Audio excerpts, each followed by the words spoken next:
Hey guys, my name is Mannequin and welcome back to Mastering EDM with Logic Pro. So today we're going to be talking about transitions, but it's not exactly the same as my other transitions video where I was talking about techniques for like making a noise sweep or making a reversed vocal sound or a reverse synthesizer sound or something to do some sort of build or something. We're actually going to be talking about how a track will naturally progress and how you can kind of help move it along just a little bit using some of those effects. So what I have here is there are no effects on this by way of transitions other than a nice snare build sort of thing. Actually, it's a clap build, not a snare build. But anyway, I'll let you listen to it. It's kind of a combination of last week's project, and it's also a little bit of new things. So you kind of listen, and you could notice that I have the notes up here, so you kind of watch the notes as it plays back so you could see what's going on. So let me actually just drop it there, and then I'll play it back for you guys so you kind of hear what's going on.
Okay, so without going into like everything that I did between this video and last video, suffice it to say, I changed up a lot of stuff.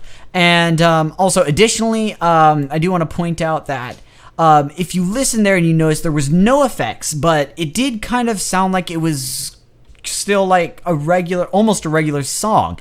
I mean, it didn't sound like totally polished and totally done, because I mean, it's not. It's only like the synthesizer's only 1, 2, 3, 4, 5 tracks for the synthesizer alone, and then there's only like 4 tracks for drums too, so there's like this nowhere near done. But essentially what I have here is I still have something that kind of sounds like actually a pretty good bass for a song. It just kind of sounds like I need to flesh out some things, add a bit more space, and add some effects. So the reason this is because we are actually using this pattern up at the top. If you kind of watched it and listened, then you can kind of hear what was going on. I know unfortunately you couldn't actually see all of it. I'll pop this down so maybe that'll help a little bit. But essentially, the reason this is because we have development throughout the track. You know, we kind of talked about in the first video how we could hear the things changing and we kind of could separate them out and make these little tabbies to mark the different areas. And we basically realized that almost every single one was the same length with the exception of this one and this one. And of course the last one.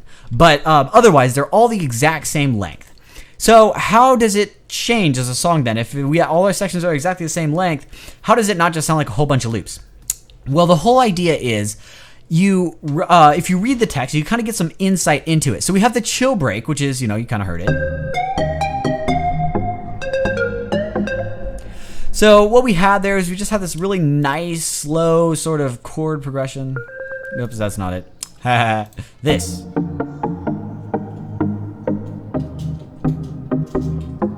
So there's like, it's just kind of like quiet sounding, and then you have like this nice lead on top that's just kind of dancing around. So it's a kind of chill break. And how do we move into the next one? So we pull in some other things. We take this progression and then we speed it up. So it goes from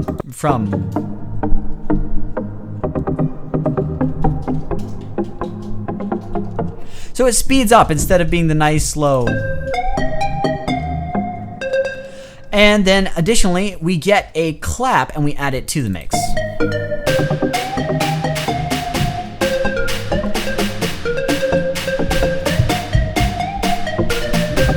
So that adds some sort of movement. It feels like it's going from slower and it's kind of building up to something. And then after we have our little fill here,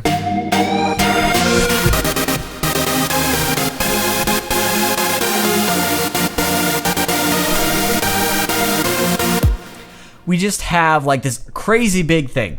So the whole thing is we kind of played it out in our track when we are designing these little tabbies. Actually, when the person was initially producing the song that we copied these little tabbies from, basically, they thought, okay, so how can I make this track move forward? So it sounds like it's actually going somewhere. It's not just like a whole bunch of loops. So what he did was he started with chill, and then he added some things to it and kind of sped some things up, maybe made the bass heavier or something to kind of give you the hint that it's going to be going into something bigger, and then you actually swap to something bigger. So that's the whole idea here. We're taking the idea of getting something and giving it movement instead of just taking a loop and kind of looping it and then changing something in the next thing. We actually have a direction. When we start out this part, we have, for all intent, we have like goodness. Our intent is to eventually end up here. But we start out with this.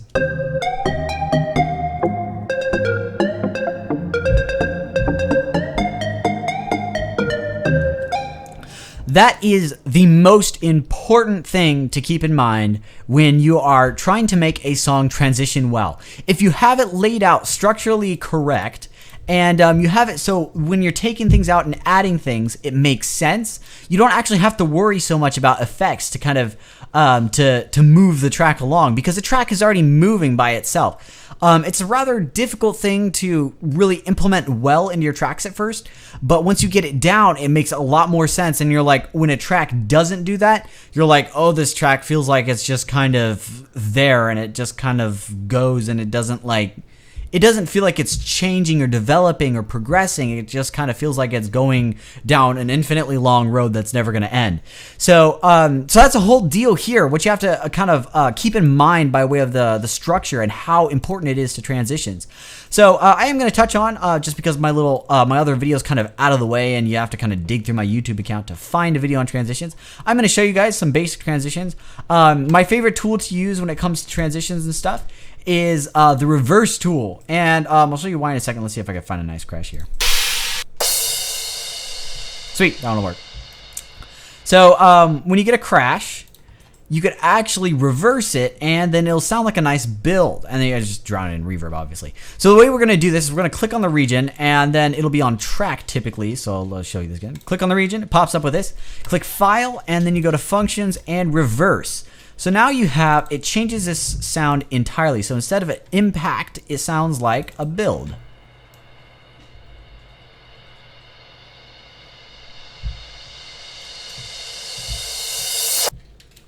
So it kind of just sounds like it's building up almost. So we're actually we could try to use this and just kind of see what happens. I prefer to cut off the end just because it gets pretty harsh and loud. So right around here, I'd want to cut off, and then I'll just drop this right there. And actually, you know what? I'm going to overshoot it just a little bit, and then I'll fade it out so it kind of is a little smoother. There we go. And then I could just drown this in reverb, and then we have a nice sounding. Actually, this reverb is not going to work very well with it, but just kind of for all intents and purposes. Sounds like this. Reverb's not long enough, so it doesn't work very well. But anyway, this is the idea of taking something and reversing it. So when it sounds like hard, and then it's like when the sound is like an impact, like you hit it and then it kind of fades out after a long period of time, then you could reverse it to get a build effect instead. And this works with anything. It works with drums, and it works with synthesizers, and it also works with vocals. I'll show you how to do it with vocals in probably one of my... Actually, I do it a lot in some of my other videos. So if you haven't checked out remixing from scratch or stuff like that, I do a lot of vocal builds and stuff. And I just take the track, take a reverb, and reverse it and stuff like that. It's a little bit beyond the scope of this video simply because I don't have vocals I can just drop in here and use. And additionally, it'd take a while to set up. So anyway, this is kind of what it sounds like with the nice little reverse crash that we added into it.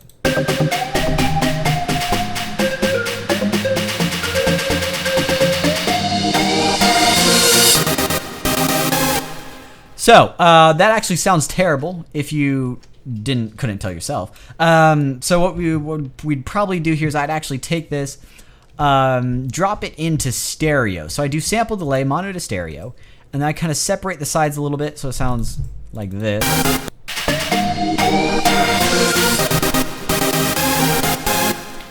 So instead of being straight down the center, it sounds kind of like it's more, left and right stereo spaced. And then I'd take the EQ here and I'd find the harsh spot, which is probably somewhere around here, and then I'd cut it out. So I'd be probably somewhere around there, but.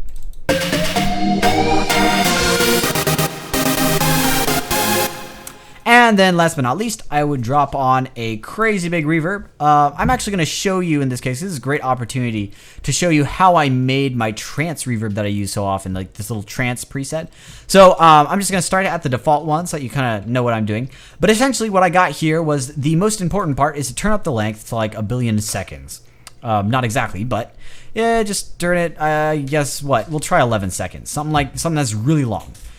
And the next step is you get the spread, and you kind of turn it up, not too much, not too little, just because you want a nice amount of spread, but you don't want it to be like too stereo spread, just because then it kind of starts to sound a little weird. But we'll just turn it up all the way just for now, because I'm not exactly sure. And the one thing I need to check here is crossover, because I don't remember you need to have it all the way up or all the way down. Let me check real quick. If I can have this. So basically, it still sounds like it's kind of in mono. So I could turn this all the way to full. Sounds like it's in stereo.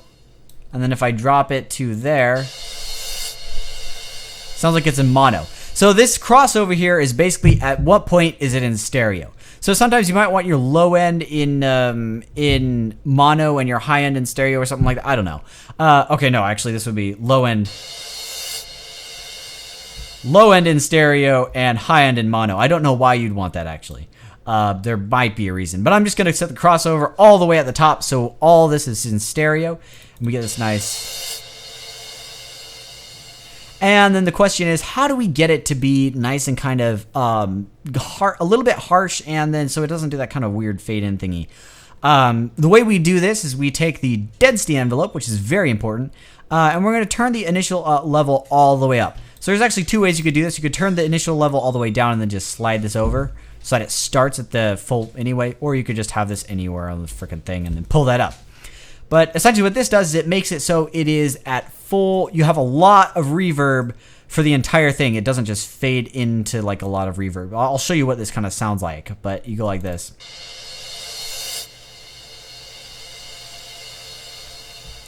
So it kind of sounds thin and then it builds in a little. So, well, we don't like that. So we're just going to do this, and we have... And it sounds like it's going pretty loud for the entire thing. Now, we got to change a couple other things here. We could change the filter envelope, and we could also change the volume envelope. Volume envelope is going to be something that we could do a couple things with. I'm just going to pull this out a little bit like this.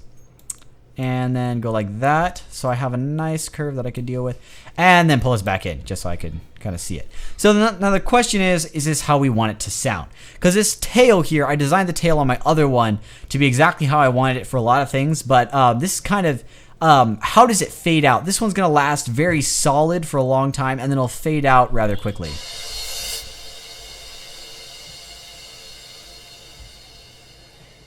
Relatively speaking. Quickly was relatively speaking. Yeah. Okay. So anyway, what we'll probably do is actually drop this more like so. So it's kind of a bit more of a... There we go. So it's it fades out a bit more. Now we could turn this down to probably around 6, 7 seconds, something like that. There we go. Now we just have one more thing that we need to do, and all we have to do is check the filter. So the filter is very hard to work with because if you pull it all the way up, you get a very harsh sound. If I could do this right. Okay. Filter envelope. It could just be what I'm using and sending through it. Do I have an EQ on this? No, there's no EQ on it. Okay, so let me turn off the filter here really quick. There we go. That's what I was looking for. So it sounds pretty harsh, actually. So you got to be careful about that. So I'm going to turn the filter back on. It is on 6 decibels per octave. And the way we're going to kind of remedy how it already makes it sound kind of like flat. It doesn't sound crisp anymore. What we're going to remedy that is we're going to turn up the resonance of the filter. Not too much, just because it does a lot, as you can see. So we just want to pull that somewhere around there, maybe. Something like that. There we go. And then we could actually get the density envelope and maybe do something interesting to it, like have it fade out a little. I don't know. Something like that. Cool. Something like that. And then we could turn up the volume. Cool. And then I'm just going to EQ one thing here because the harshness is kind of bugging me. So I think what I need to look for is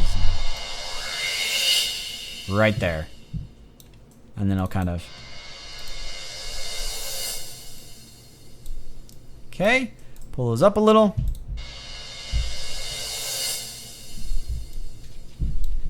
And I'm back to where I started. Okay, forget it. So now that we've done this and we have this really long reverb on it, this is what it sounds like in terms of the track.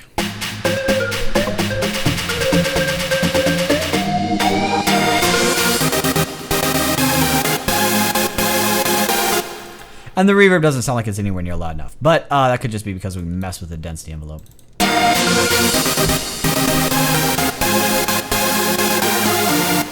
There we go. So now it doesn't sound amazing, but it does actually help transition it, because if you pull it without it, play without it. And then if I add it back in,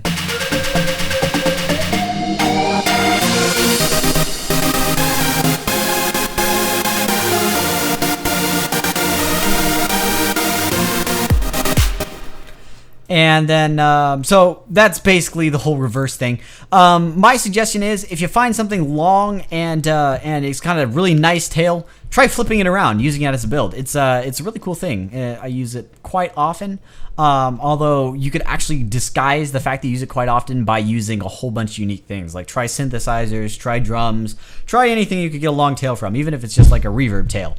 So, at the cost of possibly going long on this video, I'm going to actually show you guys now how to make a noise sweep, because I know some of you guys don't know how to do that, and you don't want to go digging for my other... Excuse me, you don't want to go digging for my other video. Okay, so the way we're going to do this, we're going to actually use a software instrument this time, so I'm going to add something here, drag it all the way up, so we kind of work with this. And I'm going to actually do a down sweep, just because I can.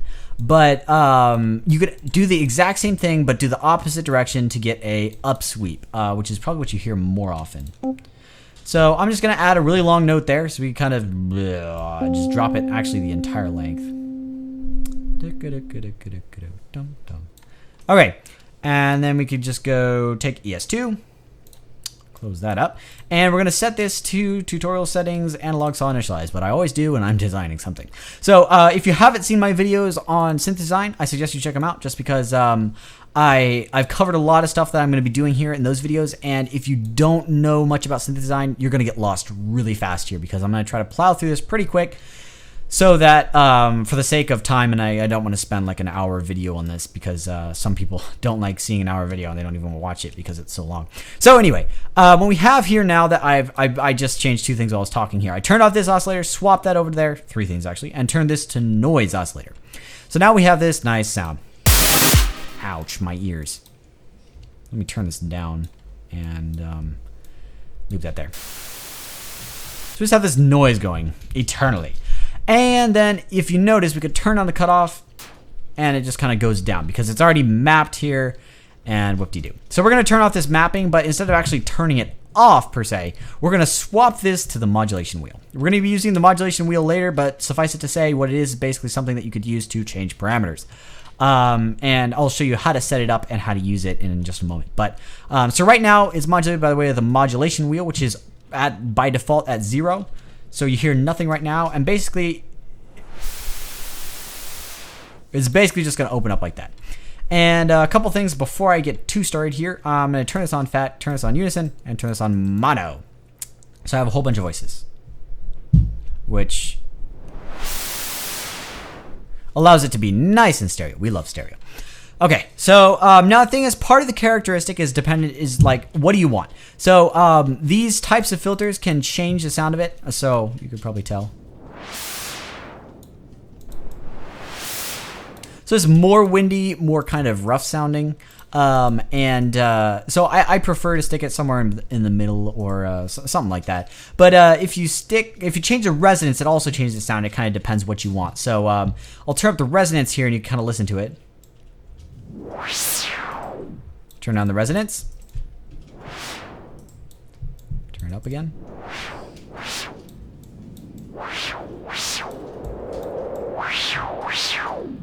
You kind of hear what that does. Typically, it's up to some amount.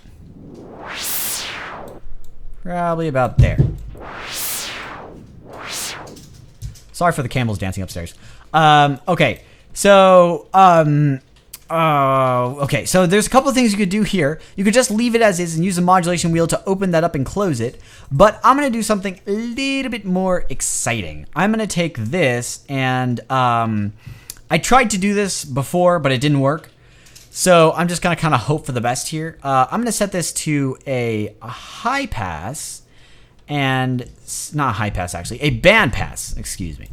And then I'm going to see if I could transition between them. I think what this is supposed to do here is if I set this, this should be this little knobby here, I think. I'm not 100% sure, but I don't know. Let's check here. Is blend on the list? D2, nope. So there's no, filter blend. Here we go. Sweet. That's what I was looking for. So what we're going to do here is we're going to start this at the bottom. And then I'm going to take, not the envelope, I'm going to take the modulation wheel, here we go, and then I'm going to make it pull it up. So as we increase, we're going to be opening up both filters. Actually, I should first make this go to both filters. There we go. So now we're going to be opening up both filters using this little piece here. So as we turn up the modulation wheel, it's going to open both of these up at the exact same speed. And in addition to that, it's going to pull up the filter blend to that. And actually, by the way it works, that's 1, that's -1. So I'm gonna actually need to pull it down in order to make it go up. Isn't that wonderful? Thank you, maths. So that's all we're using. We're not using this, and we don't actually need to deal with this because we already have the cutoff map to the modulation wheel. So so that's essentially the only routing we're doing here. We have those two things, and they're basically just mapping the modulation wheel to this, this, and this. So, so what this is going to sound like is if I take this and do some modulation wheel automation, you pop it up using this. So this you could change a couple things: note velocity, pitch bend, channel pressure, program change, volume, weird stuff like this. But suffice it to say, there is something here called where is it? I know it's on here. Modulation. There we go. So this is the modulation wheel. It's used mainly in live performances. Simply because this is a wheel that is found on a lot of software synthesizers and implemented into a lot of them, and also it's found on a lot of hardware, even like cheap synthesizers and stuff like that. Oh, I actually wanted to do this the other direction. Oh well, we'll just leave it like this. Like cheap hardware can all have like a pitch bend and a modulation wheel, so that's like the two controls they'll have other than the keys on the piano. But anyway, so that's why it's kind of used a lot. But anyway, what we're going to be doing is we're just going to open this up over the course of the note, and then it's going to be changing this, this, and this. It's just going to be opening them all up. So what we're going to be doing with this is transitioning from this filter to this filter. This is a low pass filter. You can kind of see here. And then this is a band pass filter because that's what we have selected. So basically, this one will have more low end than this one. So it'll sound like this.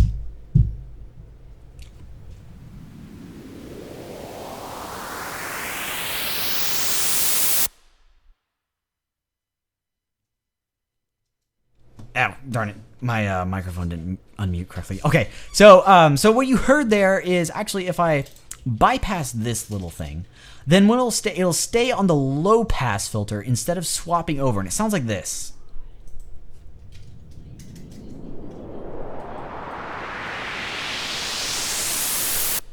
You notice there's a lot of low end at the end there, and it doesn't thin out at all. Now, if I turn this back on, it switches over to this one. The way a bandpass works, in case you don't remember exactly, is basically having two of these that are just like that, and then it just sweeps up the spectrum, kind of like moving this little bump along here. So as it gets to the high end, you'll only have high end, and all the low end will be cut out. That's what this little bandpass does. So this dude is, he's cutting out the low end, and he's only letting the high end in as he opens up. Similarly, when he's on the low end here, you can only hear the low end, and you can't hear any high end. So so when you sweep it up like this, and you switch between them at the same time, you kind of get the opening noise of this filter, and then at the same time you get the thinning out of this filter. And the reason this is used is partially to eliminate low end, because white noise low end is very bad because it takes up space really fast and it doesn't sound very good. So sorry about that, just an alarm I had set. So anyway, this essentially there we're kind of eliminating the low end and we're kind of thinning it out at the same time. So we could route this to a nice reverb and then we'll be set.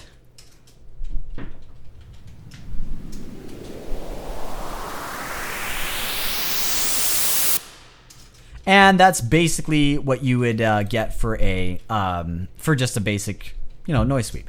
And that is an uplifter. I was gonna do a downlifter, but I'll show you if you add a little bit of release to the synthesizer, and you kind of bring it back down.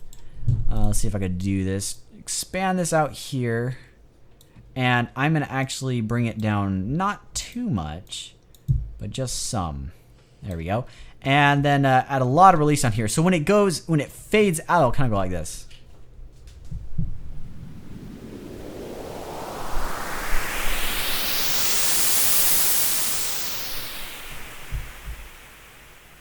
Now you could choose to filter it down all the way, but you don't by any means need to. So now what one of the things also commonly done is sometimes you'll get it so it opens up a little bit more after when it's like fading out. So if I drop this down just a little bit, it'll sound like this. I'm sure you've probably heard a noise sweep like this in a sample pack or something.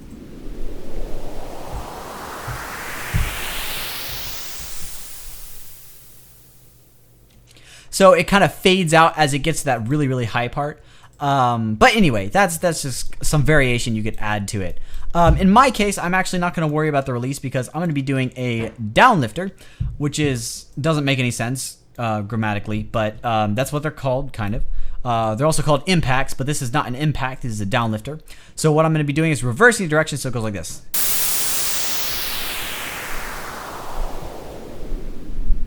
Sweet. And just for sanity's sake, I'm going to EQ some of this. I know that around here, that's a really harsh part in white noise, so I could actually turn this down and not have to worry about it too much. And turn down some of the high end because it's very sharp too.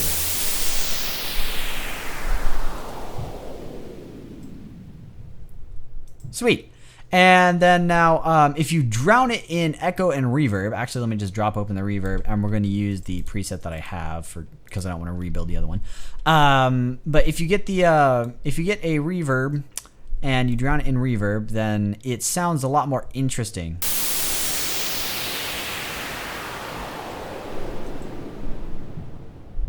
Because you get kind of that trailing high end as opposed to like when you just go normally. There's not as much trailing high end. It kind of gives it a little bit more space. The faster you go down also, the more it affects the sound. So if I like cut it down really fast like this, the reverb makes a big difference as opposed to. So kind of depends on your taste. So I'm gonna get rid of this now, and we're gonna leave this our nice noise sweep that we have, and it's going down because I want it to do this.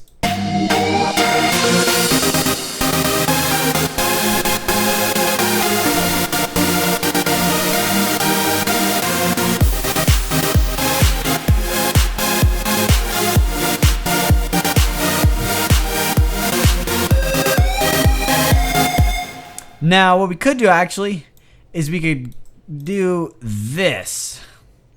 We'll take this here, bring it to about there, and then we're actually going to bring this back up.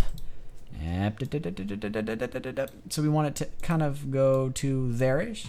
So we're going to open this up to here. I'm going to bring this right around here. So the note's going to end here, dead on. But I'm going to make sure there's some release. Shut up. Thank you. So there's some release now. And it'll kind of dive down when it gets to the kick. And then it'll kind of go back up for this part.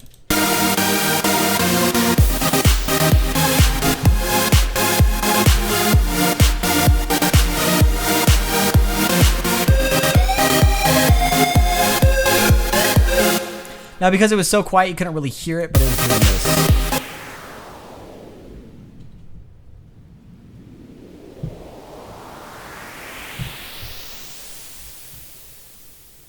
So that's what it was doing in the background. But it's just kind of, it's a background effect. It's not supposed to take a lot of prominence. It's just kind of supposed to sit in the back and be a nice little thing that kind of just sounds all floaty, drifty, and not so present and prominent. It's just supposed to help with the movement a little bit in your track so it doesn't feel dry and rigid.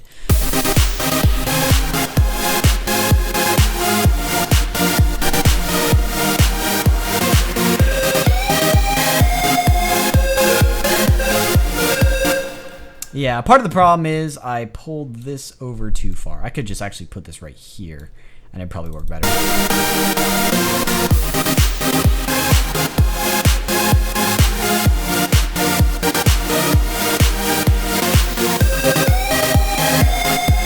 So you could hear it fade in better then. Okay, so the two major ones that I talked about here by way of transitions are the noise sweep and the reverse effect. Reverse effect can be used on pretty much anything, like I said probably 100 times before. But so that was really fun one to experiment with. And like I said, you could actually get something, get only the reverb from it, like bounce down only the reverb track for a particular synthesizer, and then reverse the reverb and use that to kind of transition into a synthesizer. So you'd have like when you go a downlifter, so downlift to break, you do something where it dives down, it goes like doo, and then you get that synthesizer noise that you have from here. Like you get this one thing like this synthesizer. The first note, you just get the first note, put a ton of reverb on it, and then remove the original sound, so you make it so it's only reverb, bounce it down, and then take that one note that you've got only the reverb for, reverse it, and then put it right in front of it, and it'll kind of go. So that's essentially what it does.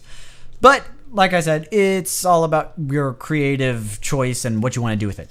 So anyway, the only thing that I want to reiterate before I wrap up this video, I imagine this video is pretty darn long, but I do need to reiterate it because since this video was so long, it kind of, might have got lost in the other stuff I talked about. But what you need to remember, sorry about that, what you need to remember is that the biggest thing that will let your track transition well is having a roadmap to follow. So you need to have some sort of developmental ideology or thought process in your whole track.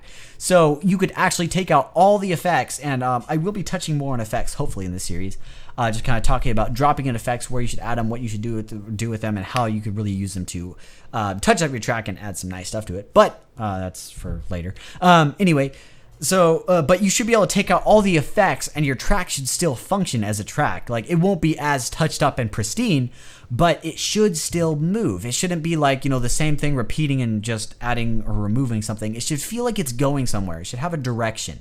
So that's why I really suggest listening to other tracks, because a lot of other producers have that down rock solid. So they can make a track that they don't really have to worry too much about the development, because they've already done it so many times. It's just kind of second nature to them. So they don't think about it when they're like talking about, oh yeah, this latest track, I really had to think about the development. No, they're just talking about what unique synthesizer they use. Like, oh, I made this weird pluck sound. That sounds like really weird. That's not what made their track stand out. If they just had that looping for eternity, no one would probably buy their track. If they just had like that and then terrible structure, chances are it wouldn't get as popular as it probably got. So that's really, structure is something taken for granted. Something that kind of like I talked to you with volume. You kind of expect a track to have good volume balance. You also expect a track to have good structure. Without those, the track is pretty much just lost in a pile of things you don't want to listen to. So focus on, like I've said in my other videos, this is one of the things you really need to focus on, because it's, shut up. It's a crucial piece, and if you pull it out, then your track will instantly sound like a beginner's track. So really focus on this. Just like volume I talked about is the other thing that is really underrated. This is the other thing that was really underrated. Song structure. I talked about in the first video how strong structure was kind of important, and I more so talked about breaking it down. But now we actually have gotten into why it's so important. Why you're going from a chill break to a break with a light build. That's actually what that says there. That's what I meant. Light build, and then we go into a heavy break with just a chord progression. Whoops, that's not what I wanted. And then you go into the heavy break with something else, and then you go into the heavy break with a melody. Then you go into a build that's kind of in the style of a break, but you have a kick similar to the drop. So that's either that or it's because you dropped the kick and you're not having. I don't remember. I should check that. But anyway, then you have like the full build, which is the where you go into completely. It's just building up to the you could actually tell that the drop is definitely coming, and then you go into the drop. So it's a whole progressive and developmental mindset in the making of the track. So before I go on to another tangent, repeating something that I've already talked about, thank you guys so much for watching. I hope you enjoyed this video. I know this series has been very different from my other series. I've been talking a lot more and kind of telling you what to focus on instead of as much what you should be doing. But this is kind of the process of where it's not so much me telling you how to do something and what you need to be doing, and more so me telling you this is what you need to focus on, because this is what you could really only get by practicing. So that's the kind of why I'm doing this little mini series, because you need more than just how to do this, how to do that. Sometimes you need what should I be focusing on? What is really important for me to learn and actually practice and just try again until I get it right. These are some of the things that I've been covering in the video in this video series. I talked about, balance between tracks. I talked about breaking down structure when you're listening to other tracks. I talked about using that structure in your tracks, and then hopefully I'll be able to cover a couple of more important things in this series before I wrap it up. So thank you guys so much for watching, and I won't go on another tangent now. But anyway, like I said, if you like this video, like it. If you haven't subscribed yet, and this is the first video you've seen, I suggest you subscribe, so that way you could check out some of my other stuff, and I know that you're interested. And also, if you have any questions, feel free to ask. I got some, basically, I really like to hear you guys' comments and everything like that. Even when you're just like asking a question, you're like, hey man, this might be a stupid question, but how do I do this? It's not a stupid question if like you honestly don't know. Like if you're really trying to learn and you honestly don't know, it's not a stupid question. It's a stupid question if you're not trying to learn and you're just asking the question to ask the question. But yeah, that's beside the point. Anyway, thank you guys so much for watching, and I'll see you in the next video.